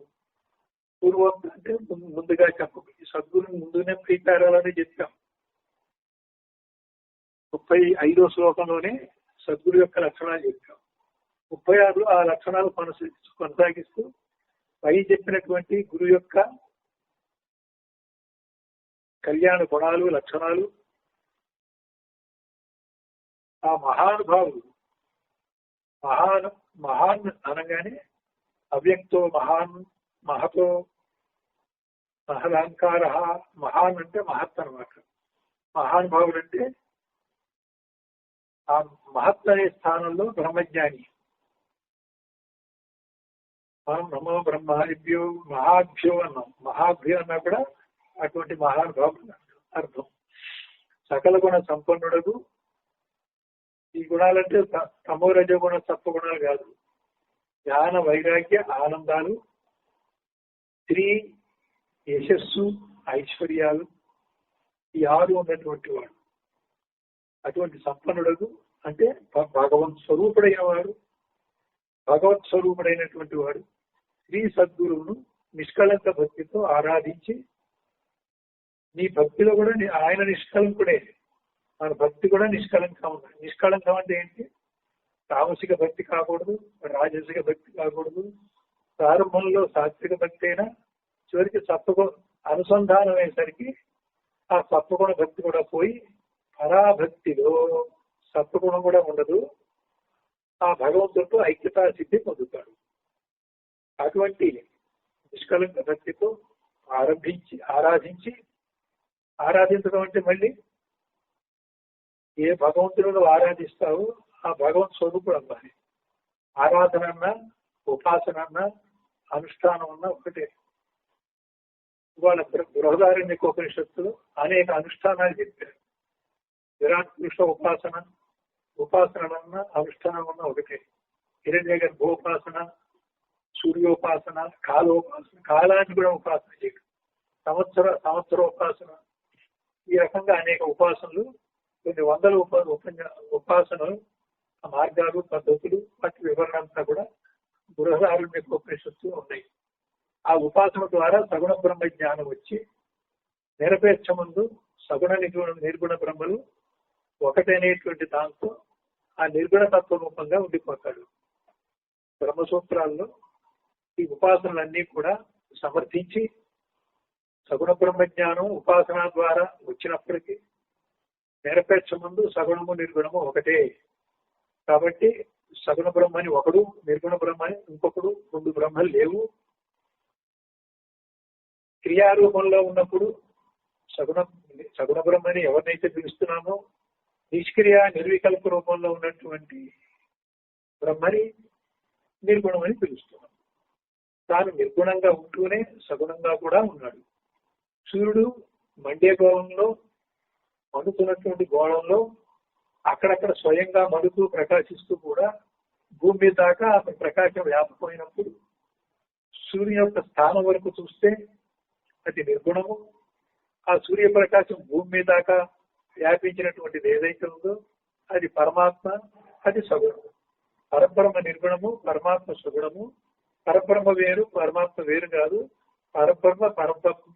పరబ్రహ్మగానే ఉంటూనే మాయ కల్పించిన ఆవరణలో వ్యాపించి పరమాత్మగా కూడా ఉంటున్నాడు. ఆ పరమాత్మ వైపు నుంచి చూస్తే అతనికి మాయా దోషం లేదు కాబట్టి వాడు నిర్గుణుడే. మనకి చూస్తే మన మాయలో ఉన్న వాళ్ళకి ఆయన మాయలో ప్రకాశిస్తున్నాడు కాబట్టి మాయలోనే నువ్వు అనుసంధానం చేసి ఆ పరమాత్మతో ఐక్యత పొందే అవకాశం నీకు లభించింది.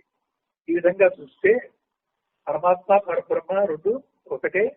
మాయలో ఉన్నటువంటి పరబ్రహ్మ పరమాత్మగాని కాదు, అనుష్ఠానానికి ఆరాధనకి అందుబాటు అయితే మాయకు ఆవలు ఉన్నటువంటి పరబ్రహ్మ స్వప్రకాశంగా ఉన్నాడు. ఆయన ఈయన ఒకటే అయినప్పుడు మాయను దాటేదాకా మాయలో ఉన్న పరమాత్మ ఉపయోగపడి మాయను దాటిన తర్వాత అదే పరమాత్మగా నువ్వు నిర్గుణంగా పరబ్రహ్మతత్వంగా ఉన్నట్లుగా ఉండిపోతావు. కాబట్టి ఈ విధంగా బ్రహ్మసూత్రాలు చెప్పినట్టుగా సగుణము నిర్గుణము ఒక్కటే.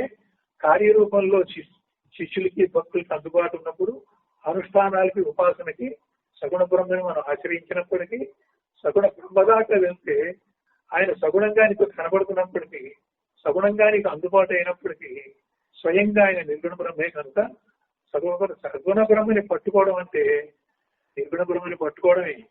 అయితే పట్టుకునే దారిలో నువ్వు సగుణ పద్ధతిలో పోయావు, మాయ పద్ధతిలో పోయావు. మాయలో ఉన్నటువంటి ప్రకాశాన్ని నువ్వు గ్రహించావు.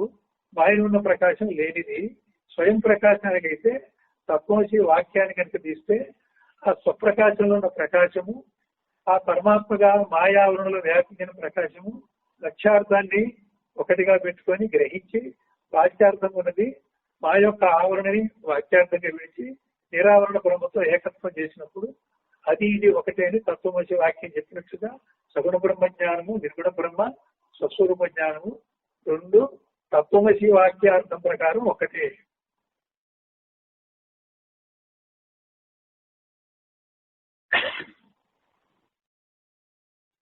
ఆరాధించి వినయ విశ్వాస శుశ్రూషలకి శిష్యుడికి వినయం ఉండాలి. వినయం అంటే ఏంటి? నయం అంటే అనుకువగా విపరీతంగా రజోగుణంలో లేకుండా ఉండటం.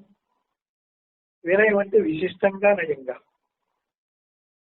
నయం అంటే నమ్మకము, నయం అంటే విశ్వాసము, నయం అంటే వినయం అంటే విశిష్టంగా ఉండేటువంటి విశ్వాసము, విశిష్టంగా ఉండేటువంటి భక్తి, దాన్ని వినయం అంటాం. విశ్వాసం మళ్ళీ పర్యాయపదం విశ్వాసం కూడా. శుశ్రూష ఈ మూడు ఉండాలి. వినయ విధేయత విశ్వాసము చతుర్విధ శుశ్రూషలు గురువుకి చేసి గురువుని ప్రసన్నం చేసుకోవాలి. గురువుని ప్రసన్నం చేసుకోవాలి.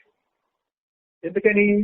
గురువు నిర్వికల్పుడు నిర్గుణుడు కాబట్టి నువ్వు ప్రసన్నం చేసుకుంటే ఆయనలో స్త్రీ కూడా ఉన్నది కాబట్టి ప్రసన్నత్వం కూడా ఆయనలో ఉన్నది కాబట్టి నిర్గుణంగా ఉంటూనే సగుణంగా కూడా ఉండి తద్రూపంగానే ఉంటూ స్వరూపంగా దిగొచ్చి స్వరూపంలో శిష్యుడిని అనుగ్రహిస్తూ ఉంటాడు. ఆ శిష్యుడిని అలా అనుగ్రహింపజేసుకోవాలి అంటే గురువు సంగత్వం లేనివాడు, గురువు ఎటువంటి శిష్య సంస్కారం కూడా లేనివాడు. అటువంటిప్పుడు శిష్యుడు ఆర్తితో ఇప్పుడు చెప్పినట్టుగా వినయ విశ్వాస శుశ్రూషల ద్వారా గురువుని ప్రసన్నం చేస్తున్నప్పుడు ఆయనలో ఉన్న శ్రీ అనేటువంటి, ఆయనలో ఉన్న ఈశ్వరత్వం అనేటువంటిది ఆ 6 గుణాల్లో షడ్గుణాల్లో ఆ 2తోటి ఆయన స్వరూపంలో నీకు అందుబాటు అవుతాడు. అప్పుడు ఆయన నిన్ను అనుగ్రహిస్తాడు. సమీపించి శ్రీ దేశిక స్వామి తనచే తెలియతగిన పరబ్రహ్మ విషయమై, మళ్ళీ ఇక్కడ కూడా దేశిక స్వామిని వచ్చింది. దేశికుడు అయినప్పటికీ నీకు స్వామిగా, నీకు యజమానిగా దిగొచ్చాడు. దిగొచ్చాడంటే అక్కడ ఉంటూనే ఇక్కడ కూడా ఉన్నాడని. దిగొచ్చాడంటే అక్కడ లేకుండా పోయి ఇక్కడికి వచ్చాడు కాదు. సూర్యుల్లో ప్రకాశం సూర్యుల్లో ఉంటూనే ఇక్కడ ఎండగా కూడా ఉంది. ఇక్కడ ఎండ కాయంగానే సూర్యుడు బ్లాక్ అయిపోలా, సూర్యప్రకాశం సున్నా అవ్వలేదు. అక్కడ ప్రకాశిస్తూనే ఇక్కడికి వచ్చాడు. ఇక్కడికి వచ్చిన ఎండని ప్రకాశాన్ని సగుణ పరమాత్మని, సూర్యుడిలో ఉన్న స్వయం ప్రకాశం ఉన్నదాన్ని ఒక ఉదాహరణగా తీసుకుంటే అది స్వప్రకాశ పరబ్రహ్మని తీసుకున్నప్పుడు పరబ్రహ్మ పరమాత్మ ఒకటే. నిర్భావ ప్రార్థనలో కూడా పరబ్రహ్మ పరమాత్మ అంటారు. అది విడగొట్టకూడదు. పరబ్రహ్మ పరమాత్మ ఇద్దరుగా అనకూడదు. పరబ్రహ్మ పరమాత్మ అనే తెలవాలి. అలాగే ప్రార్థన చేయాలి. మెహర్బాబా ప్రార్థన.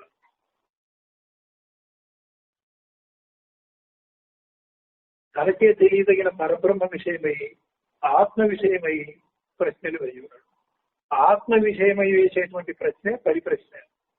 లౌకికంగానూ ఇంకేదన్నా లేకపోతే సాధనలో ఉన్న చిన్న చిన్న చిక్కుల కోసం వేసేది అంత శ్రేష్టమైన ప్రశ్న కాదు. కాబట్టి ఆధ్యాత్మిక కానివన్నీ మామూలు ప్రశ్నలు, ఆధ్యాత్మిక సంబంధించినంత కూడా పరిప్రశ్న. నిజమైనటువంటి శ్రేష్టమైన ప్రశ్న అంటే తన స్వానుభవానికి ఏదైనా సందేహం వస్తే ఆ సందేహం గురించి తీర్చుకోవడానికి గురువుని సమీపించి వినయంతో విశ్వాసంతో శుశ్రూష చేస్తూ ప్రసన్నం చేసుకొని మరీ అడగాలి. అట్లా అడిగేటువంటి ప్రశ్న పేరే పరిప్రశ్న. అడగటంలో ఆర్తి, తపన, జిజ్ఞాస అన్ని ఉండాలి.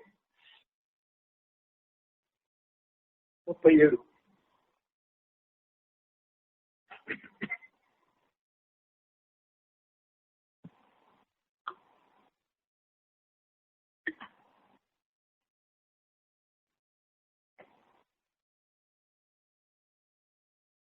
స్వామిన్ నమస్తే నతలోక బంధు కారుణ్య సింధు పతితం భవాబ్ధౌ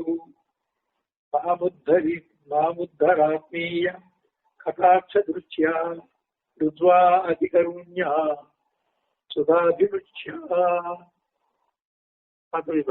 స్వామిన్ నమః ఏ నతలోక బంధూ కారుణ్య సింధో పతితం భవాబ్ధౌ మాం బుద్ధర ఆత్మీయ కటాక్ష దృష్ట్యా రుజ్వా అతికారుణ్య సుధాభివృత్యా. ఇక నతలోక బంధు, నతలోక నమ్రజనులకు బంధు. నత అంటే నమ్రత.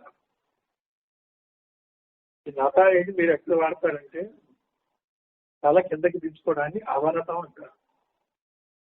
తల ఇలా కిందకి నేలకు పెట్టుకొని పెద్దలు వచ్చినప్పుడు తల పైకి ఎగరేయకూడదు, తల కొంచెం ఉంచుకోవాలి, అవనతం చేయాలి తలని.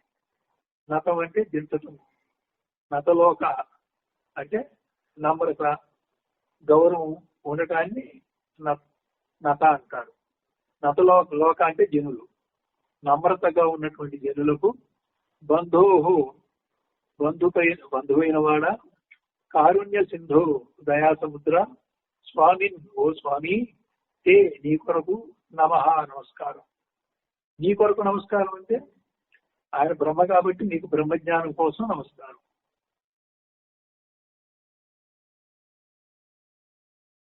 కుతః ఎందువలనగా భవాబ్ధౌ సంసార సముద్రమున, భవ అంటే జనన మరణ చక్రం, సంసారం అన్నా జనన మరణ చక్రం అన్నా పర్యాయ పదమే అని ఇందాక చెప్పుకున్నాం. పతితం పడిన కింద పడిపోవడాన్ని పతితం అంటారు. మాం దీనుడమైనటువంటి నన్ను, రుజువా కపటరహితమైనటువంటి, రుజువర్తనం అంటే మంచి వర్తం, కాపుత్యం లేని వర్తం. రుజువా అంటే మనకి ఈ పదం తెలుసు, మనకి రుజువర్తనం అని వాడుతూ ఉంటాం. రుజువర్తనం అంటే కాపట్యం లేకుండా నిజాయితీగా ఉండటం, కపటరహితమైన అధికారుణ్య సుధాభివృష్ట్య.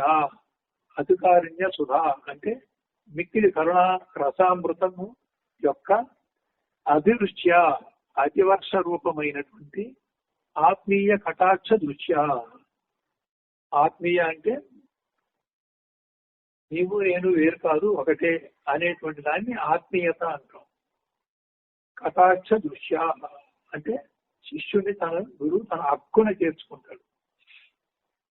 తమ కిరీగంటి చూపుచే ఉద్ధర సంసార సాగరం నుండి ఉద్ధరించుమా అని ఈ శ్లోకం ఏంటంటే శిష్యుడు స్వామిని ప్రార్థిస్తున్నాడు. ఇదాక నుంచి సద్గురు అంటే ఏమిటో అదంతా చెప్పాడు. శిష్యుడు ఏం చేయాలో చెప్పాడు. తర్వాత సద్గురు యొక్క లక్షణాలు చెప్పాడు. ఈ 37 శ్లోకం వస్తే ఈ విధంగా సద్గురువుని కీర్తిస్తున్నాడు శిష్యుడు. తాత్పర్యం చూడండి. గురువర్యుని శిష్యుడు ప్రార్థించుతున్నాడు. శిష్యుడు మొట్టమొదట అడిగాడు. తర్వాత మళ్ళీ ఇప్పుడు ఈ 37వ శ్లోకంలో గురువుని శిష్యుడు ప్రార్థిస్తున్నాడు. ఇక్కడ శిష్యుడు అనే మాట వాడాడు. ఇది గుర్తుపెట్టుకోవాలి. శిష్యుడు అంటే గురువు చేత శిక్షణ పొందటానికి, శిక్షింపబడటానికి ఒప్పుదలైన వాడు శిష్యుడు. ఆ శిష్యుడు అనేటువంటిది ఒక ప్రత్యయాన్ని శిష్యుడికి శిష్య అనే శబ్దాన్ని ఇచ్చాడు. ఇంతకుముందు ఒక అజ్ఞాని అని, ఒక సాధారణ మానవుడని, ఇది ఉండాలని, ఇది చేయాలని, సాధన సంపత్తి ఉండాలని ఇదంతా చెప్పుకొచ్చాడు. సాధన సంపత్తి ఉంది. సాధన సంపత్తి ఉన్నాక ఇప్పుడు ఈ చెప్పిన ప్రకారంగా గురువుని ఆశ్రయించాడు. అట్లా ఆశ్రయించిన గురువు ఎలా ఉన్నాడో ఆయన ఔన్నత్యాన్ని చెప్పాడు. ఆ ఔన్నత్యంలో శిష్యుడికి ఏ రకంగా దయాసిద్ధువో కరుణాసాగరుడో ఎలా ఉద్ధరిస్తాడో కూడా చెప్పాడు. అవన్నీ శిష్యుడు తెలుసుకొని ఇప్పుడు ఆశ్రయించినటువంటి వాడు అంతవరకు కేవలం మాటవరచి శిష్యుడు ఇప్పుడు నిజమైనటువంటి శిష్య అనే శబ్దానికి ఆ నిర్వచనానికి సరిపడా మారాడు. మారి ప్రస్తుతానికి గురువును ప్రార్థిస్తున్నాడు. ఇంతకుముందు శ్లోకాల్లో వాడిని శిష్యుడిగా సంసిద్ధం చేయడానికి లాలించి గుద్దగించి ఇది నష్టం ఇది లాభం అని చెప్పి ఎలాగోలాగో వాడిని బ్రహ్మ విద్యకి పట్టుకొచ్చాం మొదట్లో మనం. ఇవన్నీ చెప్పిన తర్వాత కొంత దూరం వచ్చిన తర్వాత శిష్యుడు ఇప్పుడు అంగీకరించాడు. నేను నీకు శిష్యుడిని, మీరు ఎలా చెప్తే అలా చేస్తాను అని ఒక అగ్రిమెంట్ రాసిచ్చినట్టుగా ఒప్పుదలైనప్పుడు అప్పుడు శిష్యుడు తాను శిష్యుడని ఈ రోజున ఆ నిర్వచనానికి తగ్గట్టుగా అంగీకరించి గురువుని సమీపించి గురువుని ప్రార్థిస్తున్నాడు. గురువర్యుడు అంటే గురువుల్లో శ్రేష్ఠుడు ప్రార్థించుతున్నాడు. వినయ భక్తి ప్రపత్తులతో. ప్రపత్తి అంటే ఏంటి? అంతా అయ్యా మీదే భారం, నాదేం లేదు, మీ ఇచ్చ, మీరు ఎలా చేయమంటే అలా చేస్తాను అనటమే ప్రపత్తి. భక్తి ప్రపత్తి అన్నప్పుడు ఇందాక చెప్పుకున్నాం. భక్తి ప్రపత్తులతో, వినయ భక్తి ప్రపత్తులతో కూడిన వారికి పరమ బంధువు అయిన వాళ్ళ అంటే ఎవరికి బంధువు అండి వీళ్ళు? ఎవరైతే ఆర్తితో గురువుని కొన్ని పద్ధతులతో ప్రసన్నం చేసుకుంటాడో, ఆ ప్రసన్నం చేసుకున్నప్పుడు గురువుకి ఆ శిష్యుడి మీద కరుణాకటాక్షం కలిగిందో, ఆ ప్రక్రియ శిష్యుడే దానికి ఆ గురువుని అలా తన వైపు తిప్పుకోవాలి. తన మీద కరుణ కలిగేటట్టుగా ఏం చేస్తే గురువు తన కరుణాకటాక్ష వీక్షణం ఆ శిష్యుడి మీద ప్రసరిస్తాడో దానికి వినయ భక్తి ప్రపత్తి శుశ్రూష ఇన్ని పదాలు వాడాడు. ఇవన్నీ చేసినప్పుడు ఇవన్నీ చెయ్యాలా, గురువుని కాకపడితే కానీ చెప్పరా అని మళ్ళీ అనుకోవద్దు. ఆయన నిర్వికల్పంగా బంధరహితంగా నిర్గుణంగా ఉండటం వల్ల ఆయన ఏకకాలంలో నిర్గుణ సగుణంగా కూడా ఉన్నాడు కాబట్టి ఆయనకి సగుణ స్థితికి నువ్వు ప్రార్థన చేత తెచ్చినప్పుడు నువ్వు తేగలిగినటువంటి శక్తి, ఆ ప్రపత్తి, ఆ శరణాగతి, ఆ గురుభక్తి నీకు ఉన్నప్పుడు అప్పుడు ఆయన నీ వైపు తిరిగి ఆ కరుణా కటాక్షం నీ మీద ప్రసరిస్తాడు. అది మనమే శిష్యులుగా చేసుకోవాలి. ఎందుకంటే ఏమి యోగమో ఏమి ధ్యానమో ఎవరికి ఏమి తెలియదుగా అంటూ ఉంటారు.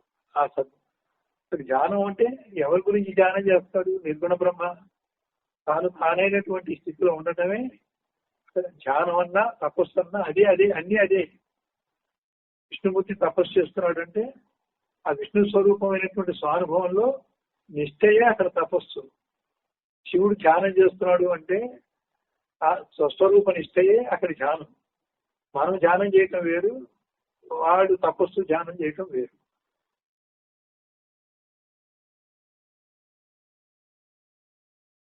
ఓ కరుణా సముద్ర స్వామి, నీకు నేను నమస్కరించుతున్నాను. ఏలన సంసార సముద్రమున పడి దిక్కు కానక కడు దీనుడనైన నన్ను కపటరహితమైనటువంటి కారుణ్యామృత వృష్టిని ధారలు ధారలుగా వర్షించినట్టు తమ కటాక్ష వీక్షణముచే ఉద్ధరింపుమా. గురువు దగ్గర కపటం అంటే కపటం అని తీసుకోకూడదు. ఆయన నిర్గుణంగా ఉంటూ సగుణంగా నటిస్తున్నాడు అని అంటారు ఎవరు? తప్పు. సగుణంగా కూడా ఆయన ఉంటాడు. నిర్గుణంగా ఎంత సహజంగా ఉంటాడో గురువు సగుణంగా కూడా అంతే సహజంగా ఉంటాడు. సగుణం నటన కాదు. అయితే కొంతమంది శిష్యులకి జీవన్ముక్త స్థితి లక్ష్యంగా నువ్వు బ్రహ్మనిష్టలో ఆత్మనిష్టలో ఉంటూ లోకంలో సంసారంలో ఒక పాత్రని పోషిస్తున్నట్టుగా, ఒక నాటకంలో ఒక పాత్రని ధరించినట్లుగా నటించు అనే మాట మనం అంటాం. గురు విషయంలో అది నటన కాదు. అక్కడ నటన అంటే కాపట్యం. ఇక్కడ కాపట్యం లేదు, అది సహజమే కాబట్టి రుజువో అన్నాడు. తమ కటాక్ష వీక్షణముతే ఉద్ధరింపుమా అన్నాడు. కపటరహితమైన అనేటువంటిది గురువుకి ఆ కాపట్యాన్ని అంటగట్టకూడదు. ఇక్కడ కాపట్యం అనే మాట సాధారణ అర్థం కాకుండా సగుణంగా నటిస్తున్నాడు అని కూడా అనకూడదు. ఆయన జగన్నాటక సూత్రధారి అయినప్పుడు అందరి చేత నాటకాన్ని ఆడించేవాడు ఆయన అయితే ఆయనే నాటకం ఆడుతున్నాడంటే ఎలా కుదురుతుంది?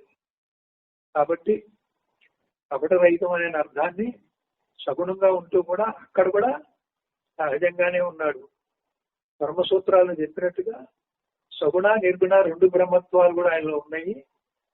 తత్వం అస్యాది లక్ష్యం ఉన్నట్టుగా తద్రూపంలో నిర్గుణుడుగా, త్వం రూపంలో సగుణుడుగా, తద్రూపంలో శిష్యుడికి అందుబాటుగా, తద్రూపంలో తానుగా ఉంటూ తనలోకి మమేకం చేసుకోవడం ద్వారా శిష్యుడు త్వం నుంచి తత్తుకు ఉద్ధరింపబడతాడు.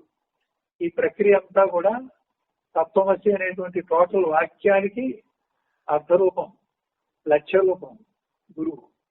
విడగొట్టుకుంటే తత్వమస్యాది లక్ష్యం కాకుండా తత్లక్ష్యార్థము, త్వలక్ష్యార్థము, అసిపద లక్ష్యార్థము, టోటల్ గా తత్వమసి వాక్యార్థ లక్ష్యము 4 ఉన్నాయి ఇక్కడ. ఆ బ్రహ్మానందం పరమసుఖంలో తత్వమస్యాది లక్ష్యం ఎప్పుడైతే అన్నామో తత్లక్ష్యము, త్వలక్ష్యము, అసిపద లక్ష్యము, తత్వమసి వాక్యార్థ లక్ష్యము 4 తానైనటువంటి గురువు మనకి ఎక్కడ దొరుకుతాడు? పరబ్రహ్మమేమో తప్పుగా ఉన్నాడు, పరమాత్మేమో మాయావరణలో తమ్ముగా ఉన్నప్పటికీ మనకి ప్రయోజనం లేదు. ఆయన మాయా కార్యంలో ఉండిపోయాడు. మనకి దిక్కెవరు? అది ఇది రెండు తానైన వాడు కావాలి. రెండు అయితమే కాకుండా నిన్ను ఉద్ధరించడం కావాలి. ఉద్ధరణ అనేటువంటిది అచిపదం ద్వారా ఉంది. తత్వత్వము ఒకటే అన్నారు. తమ్ములో మమేకమైన శిష్యుని తత్వత్వం ఒకటే దాంట్లో, సగుణం నిర్గుణం ఒకటే అనే దాంట్లో తద్రూపంలో అచిపదంతో చేరుస్తున్నాడు. కాబట్టి తత్పదానికి చేరడానికి అచిపదంలోనే గురుతత్వం ఉంది. అక్కడ గురుతత్వం అంతా అచిపదంలో ఉంది. త్వం పదంలో మమేకం చేసుకొని తత్పదానికి ఉద్ధరించడం అనేదే అచిపద లక్ష్యం. ఈ రకంగా మనకి ఆ గురుగీతలో గురు ప్రార్థనలో కూడా మనకి తత్పదం అని, అఖండ మండలాకారంలో తత్పదం అని, ఇంకో దాంట్లో సంపదం అని, ఇంకో దాంట్లో అచిపదం అని విడగొట్టినటువంటి గురు ప్రార్థనలు కూడా మీకు ఎక్కడైనా ఉన్నాయి చూడండి.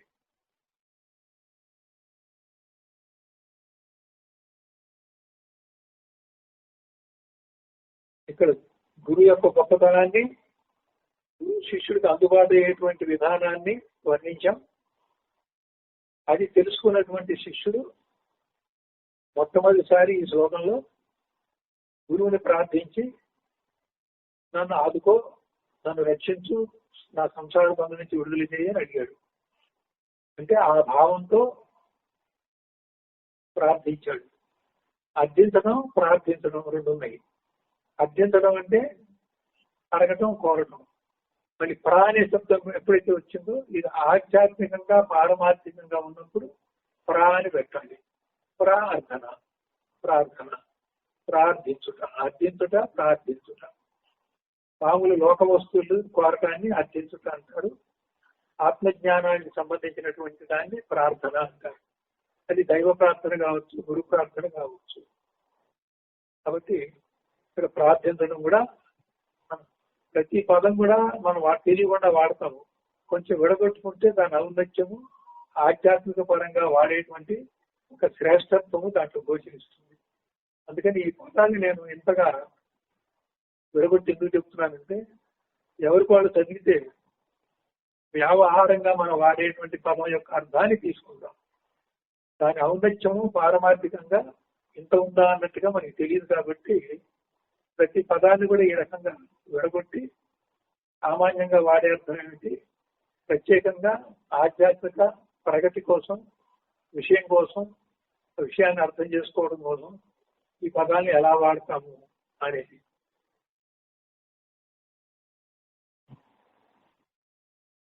అవుతుంది 37వ శ్లోకం చదువుదాం.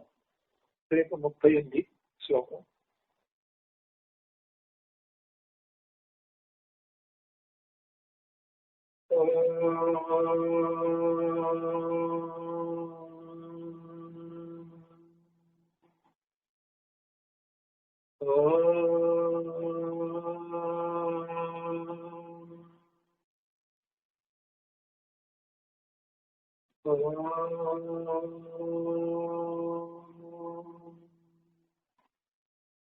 పూర్ణమదః పూర్ణమిదం పూర్ణాత్ పూర్ణముదచ్యతే